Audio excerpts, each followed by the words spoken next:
Peuple de Dieu, que Dieu vous bénisse abondamment. Je glorifie encore le bon Dieu pour le souffle de vie qui vient encore de m'accorder une fois ce matin. C'est une grâce. Dormir et se réveiller, c'est une grâce. Je me suis endormi comme un mort. Je ne savais pas si réellement je pourrais me réveiller le matin. Il y a eu des combats visibles, il y a eu des combats invisibles.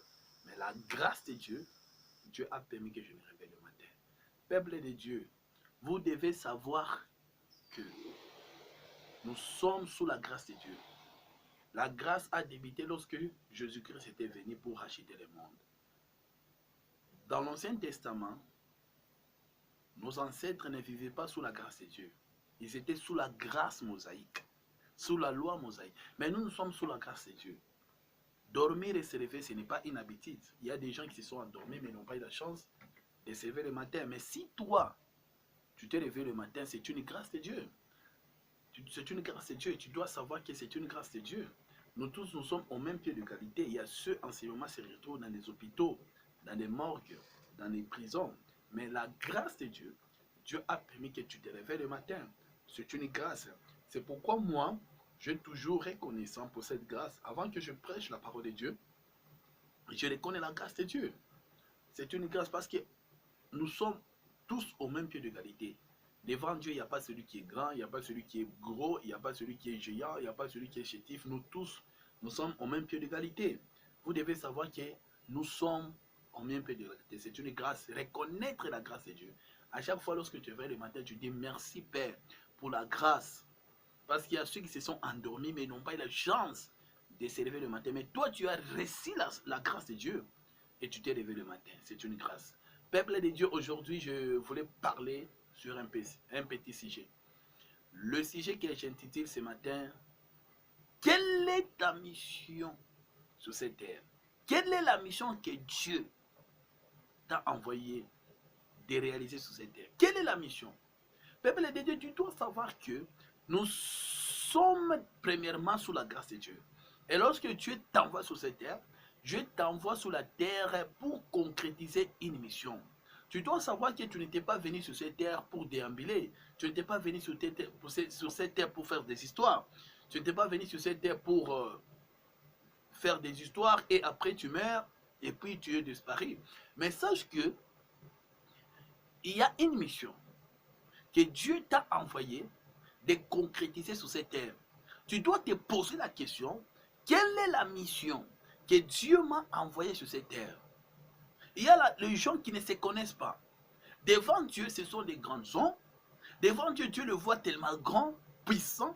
Mais eux, ils sont en train de faire les histoires. Ils sont dans la distraction. Ils ne parviennent pas à connaître qui ils sont. Aujourd'hui, la plupart des gens sont en train de faire les histoires et se posent tant de questions. Est-ce que Dieu existe?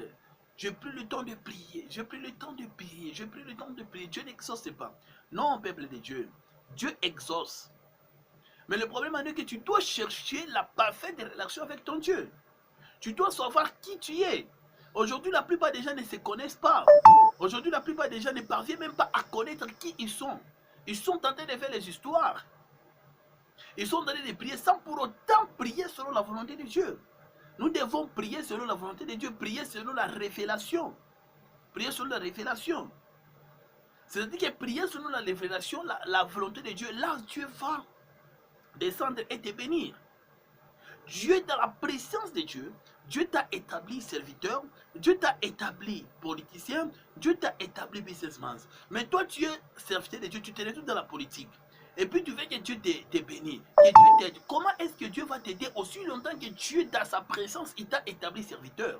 Mais quitte la politique, viens servir Dieu, tu verras la main de Dieu. Tu vas persévérer. Si tu veux persévérer, mais tu dois marcher avec Dieu, tu dois avoir des expériences avec ton Dieu.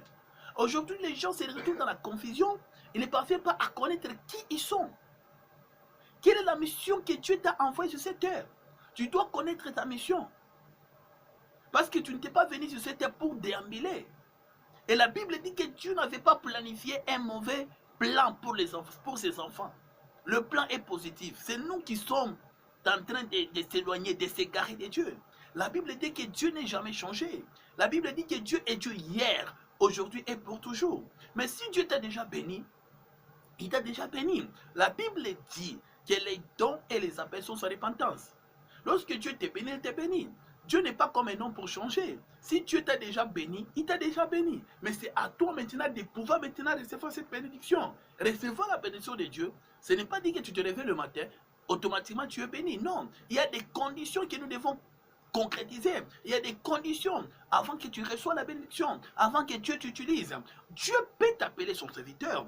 Il dit que non, celui-ci, je l'ai déjà appelé mon serviteur. Il t'a déjà donné les dons de guérison, il t'a déjà donné les dons de prophétie, il t'a déjà donné les dons de miracles. Mais pour que ces dons puissent s'activer, tu dois prier beaucoup, tu dois chercher Dieu avec sincérité du cœur. Lorsque Dieu verra ta sincérité du cœur, Dieu descendra et Dieu va t'utiliser. C'est-à-dire que tu dois connaître d'abord la mission que Dieu t'a envoyée sur cette terre. La Bible dit ceci, que le diable nous a déjà aveuglés de ne pas connaître qui nous sommes. Vous devez savoir que nous avons des forces. Il y a une force qui provient du diable, il y a une autre force qui provient de Dieu. Sache que celui qui est tenté de diriger ce monde, c'est le diable. Alors toi tel que tu es là, la Bible dit, il n'y a pas la condamnation de tous ceux qui sont en Christ. Aussi longtemps que tu es en Christ, il n'y a aucune condamnation. Même pas les attaques, même pas les sorciers ne peuvent pas t'attaquer. Même pas aucune personne, parce que tu es sous le sang de Jésus-Christ. Mais lorsque tu quittes la présence de Jésus-Christ, la présence de Dieu, là le diable vient. Il vient t'attaquer. La Bible dit que le diable est tenté de rôder autour de nous. Lorsque tu t'échappes, il vient, il va te mordre. Il est comme un serpent. Il faut être souple. Tu dois connaître la mission que Dieu t'a envoyée sur cette terre. Parce que le diable, lui, lorsque tu dois connaître qui tu es, c'est par là que le diable viendra maintenant t'attaquer. Le diable fera le tout pour t'écarter du chemin. Parce que l'enfer a été créé pour Satan et ses anges. Parce qu'ils se sont rebellés contre Dieu. Ils ont voulu maintenant faire quoi? Prendre la place de Dieu. La Bible dit que Dieu les a précipités. Michael les a précipités sur la terre. La Bible dit qu'il y a malheur à la terre. Le diable est là. Il ne veut pas que nous, les enfants de Dieu, que nous puissions persévérer, que nous puissions aller de l'avant, que nous puissions servir Dieu. Il fera le tout pour amener maintenant les autres dans l'enfer. L'enfer n'a pas été créé pour les enfants de Dieu. L'enfer a été créé pour Satan. L'enfer a été créé pour les anges déchus là-bas. Mais nous, les enfants de Dieu, nous sommes ici pour une mission, et après la mission, nous allons partir. Il y a une place, après cette vie, il y a une autre vie. Mais pour que tu puisses aller dans la sixième dimension, au paradis, mais il faut maintenant concrétiser la mission que Dieu t'a envoyée sur cette terre. C'est pourquoi Paul disait à Timothée, j'ai concrétisé, j'ai combattu le bon combat, les combats de la foi. Et aujourd'hui maintenant, Paul est là. Il a dit à Timothée, lève-toi, Timothée, tiens-toi, Timothée, combat aussi le bon combat. Tu dois savoir, le diable est là, c'est notre ennemi. Parce que lorsque le diable envoie les démons dans ta vie, c'est pour t'empêcher de persévérer, c'est pour t'empêcher d'aller de l'avant, c'est pour t'empêcher maintenant de persévérer. Mais tu dois prier, il ne faut pas laisser la porte ouverte. Prie Dieu, parce que la Bible dit que tout ce que nous allons demander à l'éternel, Dieu va nous donner. Maintenant, si tu demandes l'argent, Dieu va te donner l'argent. Mais demande d'abord que Dieu te donne le Saint-Esprit. Parce que lorsque Dieu va te donner le Saint-Esprit, automatiquement le Saint-Esprit va te révéler maintenant qui tu es. Aujourd'hui, nous sommes dans la confusion. Aujourd'hui, on ne parvient pas à persévérer. Aujourd'hui, nous sommes dans cette confusion. Et après, on ne parvient même pas à connaître qui nous sommes. Lisons d'abord la parole de Dieu. Parce que la Bible dit que le diable nous a déjà aveuglés. Alors, dès que nous sommes ici, nous devons maintenant connaître qui nous sommes. Lisons d'abord dans le livre de 2 Corinthiens, chapitre 4, verset 2 Corinthiens, chapitre 4, verset 4. Écoutez ce que la Bible dit. Pour les incrédules dont le Dieu de ce siècle a aveuglé l'intelligence, c'est-à-dire le Dieu de ce siècle, c'est Satan. La Bible dit qu'il a déjà aveuglé quoi? L'intelligence de ne pas connaître qui tu es. Afin qu'il ne vise pas briller la splendeur de l'évangile, de la gloire de Christ, qui est l'aimant de Dieu. C'est-à-dire, il est là, il nous a déjà aveuglés pour de ne pas connaître maintenant qui tu es. Tu dois prier, Père, dis-moi d'abord ma mission. Quelle est la mission que tu m'as envoyée sur cette terre? Dieu t'a appelé pour être son serviteur, Dieu t'a appelé pour être constructeur, Dieu t'a fait pour être cultivateur, Dieu t'a fait pour être chimiste, Dieu t'a fait pour être politicien, Dieu t'a fait pour être musicien, mais tu dois connaître. Aujourd'hui, nous sommes dans cette confusion des choses. On ne parvient pas à connaître qui nous sommes. Écoute maintenant, tu vois Lionel Messi, Cristiano Ronaldo, ils se sont connus qu'ils sont des joueurs. Lorsqu'ils se sont reconnus cela, ils ont pris toutes choses au sérieux. Après, ils ont travaillé. Aujourd'hui, ils ont déjà gagné leur vie. Dieu les a donné les talents d'être footballeurs. Alors si tu prends Messi, tu prends Cristiano, tu le ramènes dans le corps de Christ, ils ne peuvent pas apporter quelque chose. Parce que Dieu les a établis comme étant qui? Comme étant footballeurs. Mais toi aussi, tu dois connaître qui tu es. Quelle est la mission que Dieu t'a envoyée sur cette terre? Tu es venu faire quoi? Est-ce que tu es venu pour déambuler? Tu es venu pour faire quoi sur cette terre? Parce que la plupart des gens ne se connaissent pas. La plupart des gens ne se connaissent pas. Lisons d'abord la Bible dans le livre de Jérémie. Comment est-ce que Jérémie, les grands prophètes, il ne se connaissait pas qu'il était grand prophète. Il ne se connaissait pas qu'il était grand prophète. Il ne se connaissait pas qu'il était grand prophète. Mais or, Dieu, dans sa préscience, avait établi Jérémie comme étant un grand prophète. Mais lui ne se connaissait pas qu'il était grand prophète. La Bible dit que la parole de l'Éternel me fit adresser en ces mots. Avant que je t'eusse formé dans le ventre de ta mère, je te connaissais. C'est-à-dire que Dieu connaissait Jérémie avant même que Jérémie puisse naître. Parce que Dieu le connaissait. Dieu avait établi Jérémie avant même la fondation du monde pour être son serviteur, pour être prophète. C'est pourquoi Dieu maintenant dit, Dieu révèle maintenant à Jérémie qu'avant, même lorsque tu étais dans le sein de ta mère, je te connaissais. Et avant que tu fusses sorti de son sein, je t'avais consacré, je t'avais établi prophète des nations. Mais lui ne savait pas. Dieu l'avait établi prophète des nations. Mais lui ne savait pas qu'il était prophète. Alléluia. La Bible dit, je répondis, ah Seigneur éternel, voici, je ne sais point parler, car je suis un enfant. Il commence maintenant à poser la question à Dieu. Comment, moi tu m'as établi ton prophète, mais je ne sais rien, je ne sais pas parler, je ne sais pas parler, je ne sais rien du tout. Et l'Éternel me dit, ne dis pas je suis un enfant, car tu iras vers tous ceux auprès de qui je t'enverrai, et tu diras tout ce que je te donnerai. Tu vois, c'est-à-dire que Jérémie ne savait pas qu'il était prophète. Mais Dieu est descendu pour parler à Jérémie qu'il était prophète. Toi aussi tu es prophète, mais tu ne sais pas que tu es prophète. Mais tu dois prier que Dieu te révèle. Lorsque Dieu va te révéler que tu es prophète, tiens-toi là-bas. C'est comme Jérémie. Jérémie s'est tenu là-bas, c'était ça sa mission. Jérémie ne pouvait pas fuir. Il pouvait maintenant se consacrer pour servir Dieu. Aujourd'hui, nous sommes dans cette confusion de ne pas connaître qui tu es. Je dois savoir qui tu es. Quelle est la mission que Dieu t'a envoyée sur cette terre? C'est ça mon message de ce matin. Tu dois connaître ta mission. Quitte d'abord là chez toi. Prie Dieu, que Dieu te révèle pour savoir quelle est la mission que Dieu t'a envoyée sur cette terre. Une fois connaître ta mission, tu vas persévérer. Tu iras de l'avant. Tu vas réussir. Mais si tu ne parviens pas à concrétiser la mission que Dieu t'a prédestiné pour faire sur cette terre, tu vas te retrouver toujours dans des histoires. Tu vas commencer à te retrouver toujours avec des problèmes. Tu n'es pas stable. Tu es toujours ballotté. Tu n'as pas la stabilité. Pourquoi? C'est parce que tu ne parviens pas à connaître qui tu es. Tu dois connaître qui tu es. Peuple de Dieu, réveille-toi. Prie Dieu. Quelle est la mission que tu m'as envoyée sur cette terre? Une fois connaître la mission que Dieu t'a envoyée sur cette terre, automatiquement tu vas persévérer. La Bible dit que Dieu a parlé à Abraham en disant, ta descendance sera dans un pays étranger. Moi l'Éternel, à 400 ans, je vais descendre, je vais les délivrer.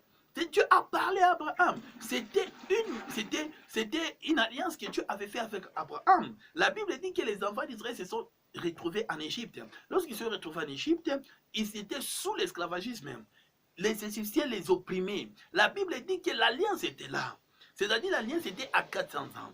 Comme en 400 ans, ils n'étaient pas prêts, la Bible dit qu'à 430 ans, Dieu était descendu pour les délivrer. Alors la Bible dit que lorsque le libérateur, c'était Moïse, le temps où Moïse était né, c'était le temps où il y avait la persécution. On tuait les enfants mal parce que le roi Pharaon disait que non, si nous laissons les Hébreux ici évoluer en nombre, c'est-à-dire en nombre. Alors, si la guerre vient, ils vont maintenant ils vont se scinder, ou bien ils seront toujours ensemble pour nous attaquer. Alors, il a établi une loi pour commencer à tuer les enfants mâles. La Bible dit que lorsque Moïse était né, la maman de Moïse a vu que le bébé était beau. Elle avait caché Moïse pendant 3 mois. La Bible dit qu'elle n'a pas su cacher Moïse pendant 3 mois. Alors, elle a pris Moïse, elle est allée déposer Moïse sous l'eau, sous le fleuve Nil. La Bible dit que si sa sœur Myriam se tenait toujours, vérifier son petit frère, vérifier son petit frère, vérifier son petit frère. La Bible dit que la fille de Pharaon partait pour se baigner dans le fleuve Nil. Lorsqu'elle partait pour se baigner dans le fleuve Nil, elle a aperçu quelque chose sur l'eau. Elle a dit à ses serviteurs, allez récupérer la chose. Lorsqu'ils sont allés récupérer la chose, ils ont trouvé maintenant, ils ont trouvé quoi? Ils ont trouvé le bébé hébreu qui pleurait. Alors on a apporté le bébé à la fille de Pharaon. La fille de Pharaon a adopté Moïse. Moïse a été adopté par la fille de Pharaon. Et la fille de Pharaon a donné même le nom à Moïse. La signification du mot Moïse, c'est-à-dire quelque chose qu'on a tiré des eaux. Alors tel qu'il était là, il était là, on l'a adopté. Mais la mission de Moïse, c'était de libérer les enfants d'Israël. Mais lui ne se connaissait pas. La Bible dit que Myriam est venue, elle a parlé à la fille de Pharaon. Et la fille de Pharaon est allée maintenant faire quoi? Est allée maintenant, la sœur de Pharaon, la sœur de Moïse, est allée prendre maintenant la mère de Moïse. La Bible dit que Moïse est grandi dans le palais royal. C'est pourquoi si vous lisez dans le livre des Hébreux, Paul dit ceci, que Moïse a refusé d'être appelé l'enfant de la fille de Pharaon. Or, selon la loi égyptienne, Moïse devrait hériter aussi le quoi? Le trône, devait aussi être roi. Il était aussi succédé, et devait aussi succéder. Tu vois, c'est-à-dire que Dieu voyait Moïse comme étant libérateur. C'était ça sa mission. Moïse ne pouvait pas s'échapper. Moïse ne pouvait pas s'échapper parce que dans la présence de Dieu, Dieu voyait Moïse. Lui, Moïse a été établi pour libérer les enfants d'Israël. La Bible dit que lorsqu'il a atteint 40 ans, il est sorti pour maintenant visiter le peuple d'Israël. Comme il a reçu maintenant l'éducation, en sortant, il a trouvé un Égyptien et un Hébreu en train de se battre. Il a tué l'Égyptien, il a pris l'Égyptien, il a caché l'Égyptien dans le sable. Et la Bible dit ceci. Deuxième jour, lorsqu'il quittait pour voir maintenant, il a trouvé des Hébreux qui se battaient. Il a commencé à prodiguer les conseils. Comment vous, les frères, vous se battez? L'autre là s'élève. Qui t'a établi juge au milieu de nous? Et tu veux me tuer comme tu as tué l'Égyptien? La Bible dit que lorsque Moïse a su, hein, c'est dit que l'information a été connue et il a pris la porte de l'escampette parce que Pharaon aussi le cherchait pour le tuer parce qu'il avait tué un Égyptien. La Bible dit que lorsqu'il a quitté l'Égypte vers le pays des mendiants, à 40 ans, il a fui l'Égypte. Mais Dieu était apparu à Moïse après 40 ans. Écoutez maintenant ce que la Bible dit. Nous sommes dans le livre de Exode, chapitre 3. C'est la mission de Moïse, c'était de libérer les enfants d'Israël. Moïse faisait paître les troupeaux de Jéthro, son beau-père, sacrificateur des mendiants, et il mena les troupeaux derrière le désert. Et fait à la montagne de Dieu à Horeb. L'ange de l'Éternel lui apparut dans une flamme de feu au milieu d'un buisson. Moïse regarda et voici, le buisson était tout en feu. Et le buisson ne se consumait point. Moïse dit, je vais me détourner pour voir quelle est cette grande vision. Et pourquoi le buisson ne se consume point? L'Éternel vit qu'il s'est détourné pour voir. Et Dieu l'appela du milieu du buisson et dit, Moïse, Moïse. Et il répondit, me voici. Dieu dit, n'approche pas d'ici, ôte tes souliers et tes pieds, car le lieu sur lequel tu te tiens est une terre sainte. Et il ajouta, je suis le Dieu de ton père, le Dieu d'Abraham, le Dieu d'Isaac, le Dieu de Jacob. Moïse se cassa le visage, car il craignait de regarder Dieu. L'Éternel dit, je vis la souffrance de mon peuple qui est en Égypte, et j'ai entendu le cri qu'ils lui font pousser les oppresseurs, car je connais ces douleurs. Je suis descendu pour les délivrer de la main des Égyptiens et pour les faire monter de ces pays dans un bon et vaste pays, dans un pays où coule le lait et le miel, dans le lieu qu'habitent les Cananéens, les Hétiens, les Amoréens, les Phérésiens, les Hétiens et les Jébusiens. Voici le cri d'Israël sont venus jusqu'à moi, et j'ai vu l'oppression que leur font souffrir les Égyptiens. Maintenant va, je t'enverrai auprès des pharaons, et tu feras sortir d'Égypte mon peuple, les enfants d'Israël. Moïse dit à Dieu, tu vois maintenant, Dieu a vu Moïse. C'est-à-dire Moïse ne pouvait pas s'échapper. La mission de Moïse sur la terre, c'était de libérer les enfants d'Israël. La Bible dit maintenant maintenant, Moïse dit à Dieu, qui suis-je pour aller vers Pharaon et pour faire sortir d'Égypte des enfants d'Israël? Il commence même à poser la question. Or, la mission pour Moïse, c'était de libérer les enfants d'Israël. La Bible dit, Dieu dit, je serai avec toi, et ceci sera pour toi le signe que c'est moi qui t'envoie. Quand tu auras fait sortir d'Égypte le peuple, vous servirez Dieu sur cette montagne. Moïse dit à Dieu, j'irai donc vers les enfants d'Israël et je les dirai, les dieux de vos pères m'envoient vers vous, mais s'ils me demandaient quel est son nom, quel leur dirait? Mais Moïse ne savait même pas les noms de Dieu. Il ne savait même pas les noms de Dieu. Il ne savait même pas les noms de Dieu. Alors, Dieu dit à Moïse, je suis celui qui suis. Et il ajoutait, c'est ainsi que tu répondras aux enfants d'Israël, celui qui s'appelle je suis m'a envoyé vers vous. Dieu dit encore à Moïse, tu parlas ainsi aux enfants d'Israël, l'Éternel, le Dieu de vos pères, le Dieu d'Abraham, le Dieu d'Isaac, le Dieu de Jacob, m'envoie vers vous. Voilà mon nom pour l'éternité, voilà mon nom de génération en génération. Va, rassemble les anciens d'Israël, et tu leur, l'Éternel, le Dieu de vos pères, met à Paris, le Dieu d'Abraham, d'Isaac et de Jacob, il a dit, je vous ai vu, j'ai vu ce qu'on vous fait en Égypte.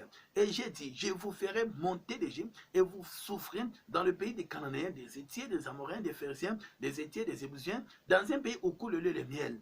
Ils écouteront ta voix, et tu iras, toi et les anciens d'Israël, auprès du roi d'Égypte, et vous lui direz, l'Éternel, le Dieu des Hébreux, nous est apparu, permet-nous de faire 3 journées de marche dans le désert pour offrir des sacrifices à l'Éternel notre Dieu. C'est-à-dire, ils devaient faire 3 jours de marche. Rien que 3 jours. Mais à cause de leurs incrédulités, ils avaient fait 40 jours dans le désert. 40 jours dans le désert. La Bible dit, Dieu dit, je sais que le roi d'Égypte ne vous laissera point aller, si ce n'est par une main puissante. J'entendrai ma main et je frapperai l'Égypte par toutes sortes de prodiges que je ferai au milieu d'elle. Après quoi il vous laissera aller. Je ferai même trouver grâce à ce peuple aux yeux des Égyptiens, et quand vous partirez, vous ne partirez point à vide. Chaque femme demandera à sa voisine et à celle qui demeure dans sa maison des vases d'argent, des vases d'or et des vêtements que vous mettrez sur vos fils et vos filles, et vous dépouillerez les Égyptiens. C'est-à-dire, la mission de Moïse, c'était d'aller libérer les enfants d'Israël. Continuons, nous sommes maintenant dans Exode 4, verset 1. La Bible dit, Moïse répondit et dit, voici, ils ne me croiront point, et ils ne me compteront point, mais ils diront, l'Éternel n'était point à Paris.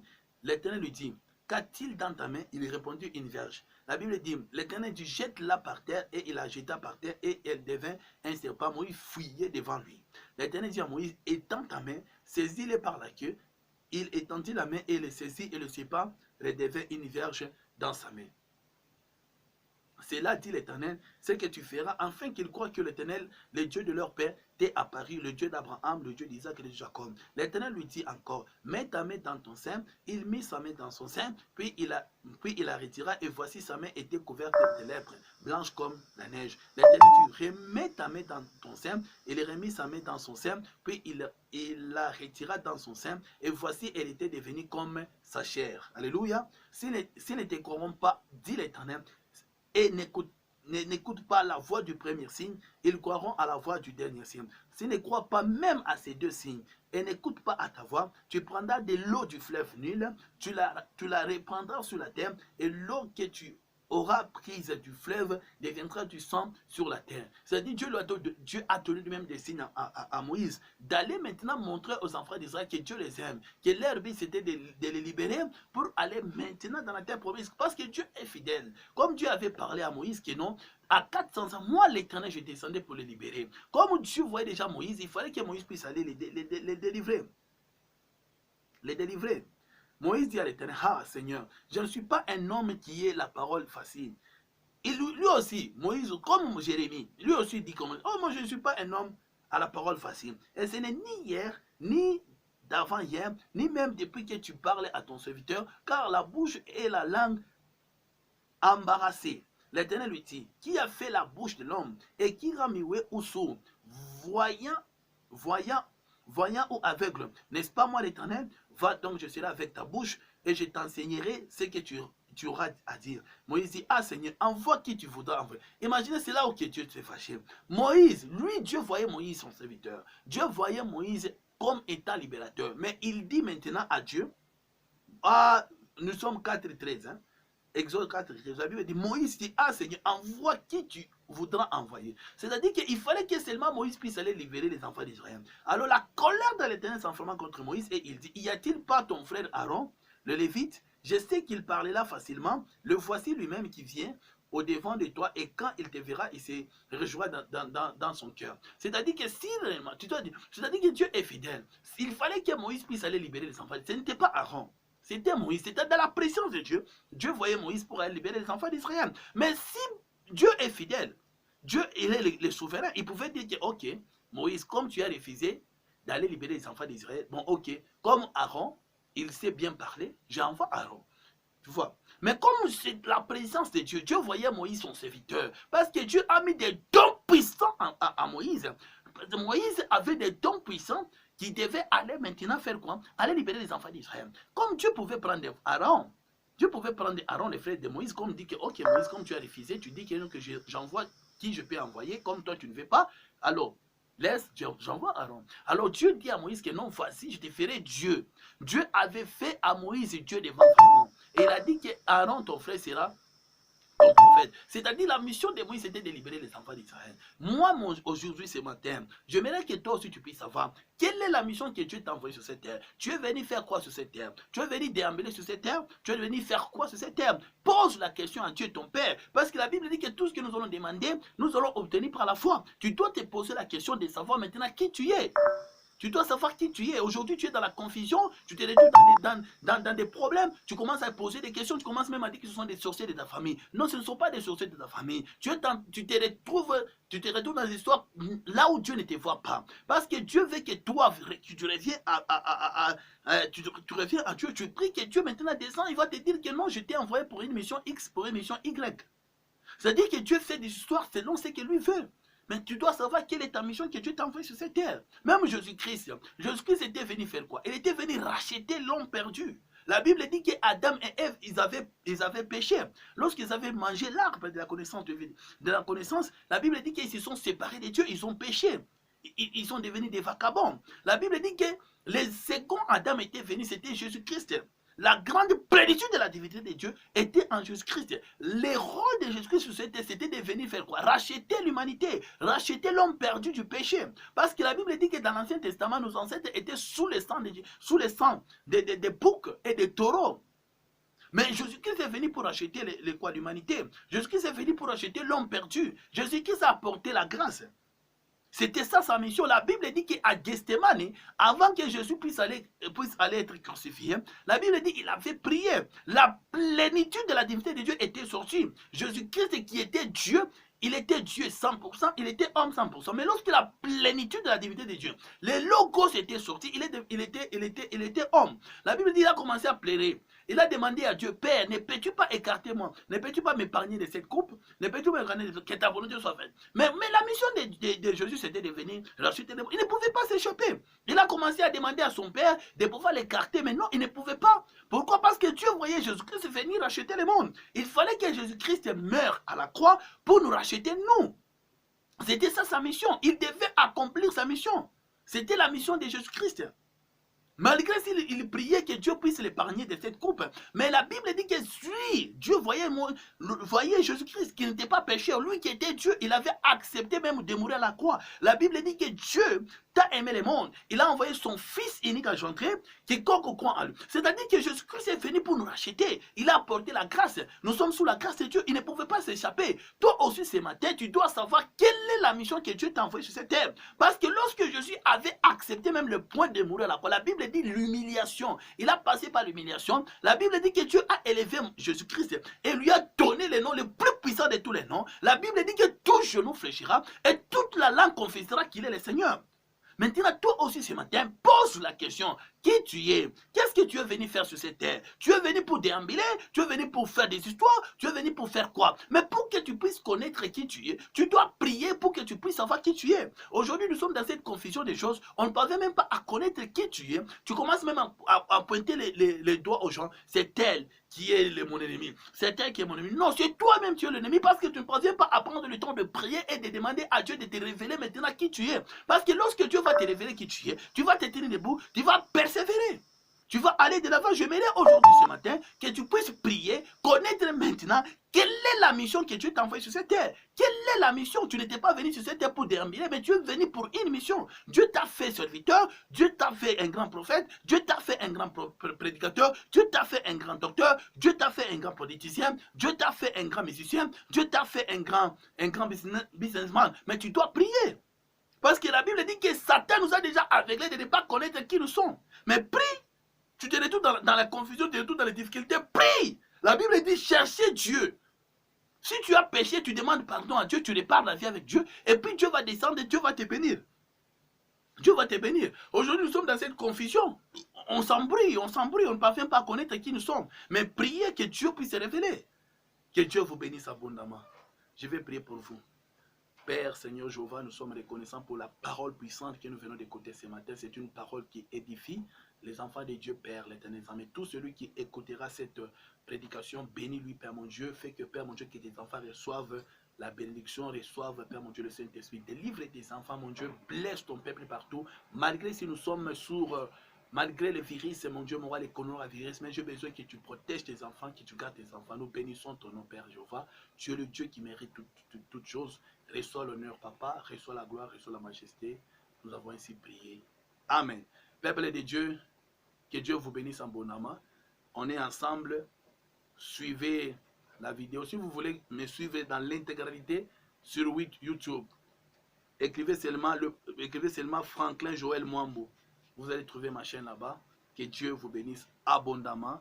Partout vous êtes en Australie, vous êtes aux États-Unis, vous êtes en France, partout vous êtes en Océanie, en Europe, en Amérique, en Afrique, partout vous êtes en Asie. Que Dieu vous bénisse abondamment. Soyez protégés. Vous devez être sous la protection, que Dieu puisse vous protéger malgré les virus, que Dieu vous protège. Que Dieu vous bénisse abondamment.